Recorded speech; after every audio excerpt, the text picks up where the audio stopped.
All right, so I don't know if y'all have had the pleasure of watching Senator Murphy when he was interviewing this ass clown right here, Jeremy Carl, who is basically one of Trump's, like a nominee for a State Department type position. And this man has been openly talking about, the erasure of white culture and white identity. So Senator Murphy's like, okay, cool. Well, what is white culture? And watching this man squirm was giving. You should go watch it. But the short version is he's like, oh, well, there's certain kinds of like white Christian like worship, and the fact that the Super Bowl wasn't in Spanish. And so Senator Murphy's like, okay, cool, but what about that as being erased? Like, basically outside of having to share like what's being erased. And of course there was no concrete answer, because there is no concrete answer. That got me to thinking, like, what is white culture? Like, no, like, seriously, what is it? What is white culture? And that's what we're going to talk about. If you want to explore that, stick around. So first off, what is white? Okay, white is not biological, right? It's a social structure, all right? During the colonial times, they were trying to figure out, how do we band together all of these, poor like European migrants, right? How do we band all of them together so that they don't gang up with the enslaved and turn against us, the land-owning whites, right? So they were like, oh, well, we'll make some of them white, right? Give them access to proximity to power, okay? So that's how the whole thing about whiteness even came to be. Because guys, white is not like, oh, what are you? Like, what's your heritage? What's your ethnicity? You don't get back like a DNA report that's like, oh, you're 67% white, because it's not a thing. It's just a social construct. And of course, like they do, these categories expanded over time, all right?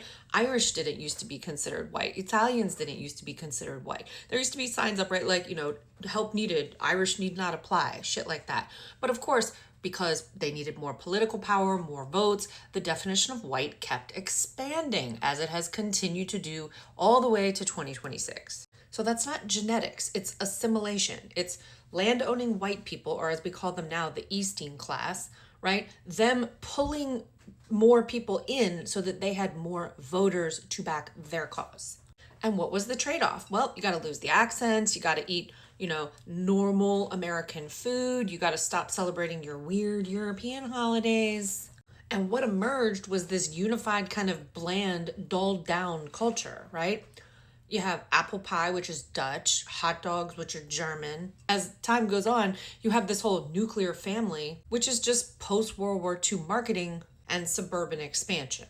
And so all of that became the default, but that's not a culture.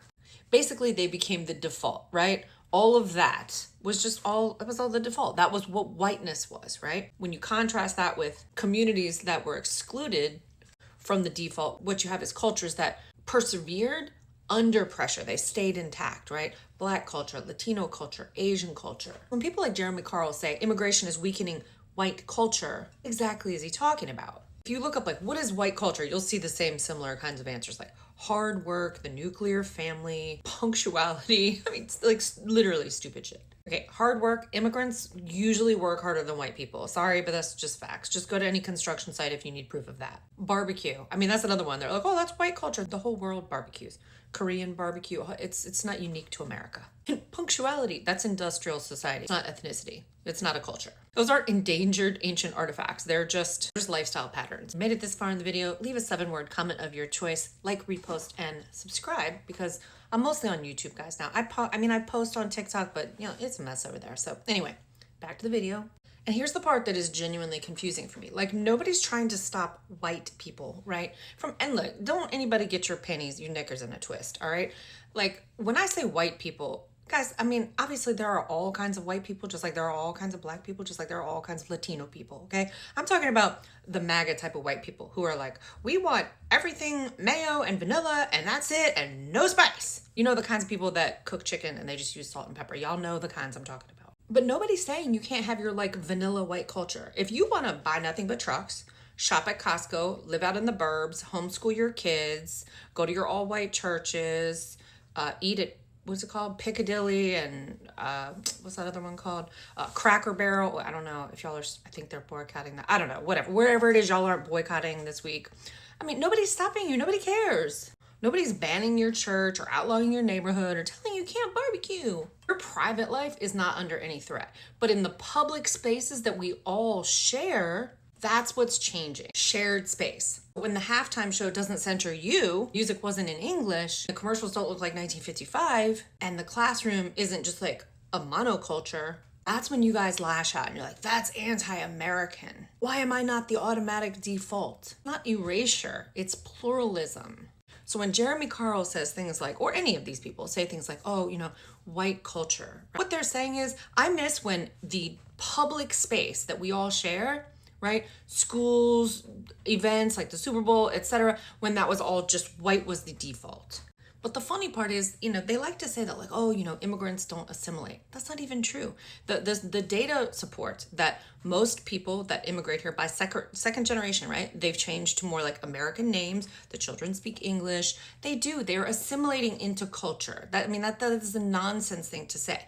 But the difference is they don't have to give up all of their cultural identity, right? Like the people that came here in the beginning did, because we have like Zoom and DoorDash. And so you can still have your flavor and also assimilate into the white America, whatever the hell that is. The whole concept is silly because, of course, immigrants, they move to the burbs, they barbecue, because people in their nations barbecued before they ever came over here. That's not an American phenomenon. People are integrating economically and civilly without erasing cultural memory, and that's what you want. You want them to have no cultural memory.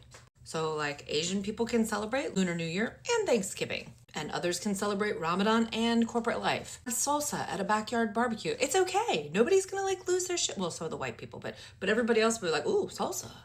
And that's what it is. It's that increased visibility of anything that's not that American white, right? It's that's creating this anxiety. Because when you've been the default for centuries, sharing feels like shrinking. But demographic change is not extinction. Whiteness has expanded before and it will expand again. It absorbs, it evolves. The panic only works if the culture is a zero-sum game, and it's not. If visibility equals loss or sharing equals replacement. But culture doesn't disappear when it blends. It evolves. It changes. So when Senator Murphy asks, what is white culture? And there isn't a clear answer, maybe that's the point. Because what's being mourned isn't culture. It's just no longer being the automatic center. Anyways, let me know what you guys think in the comments section. Love to hear what you think.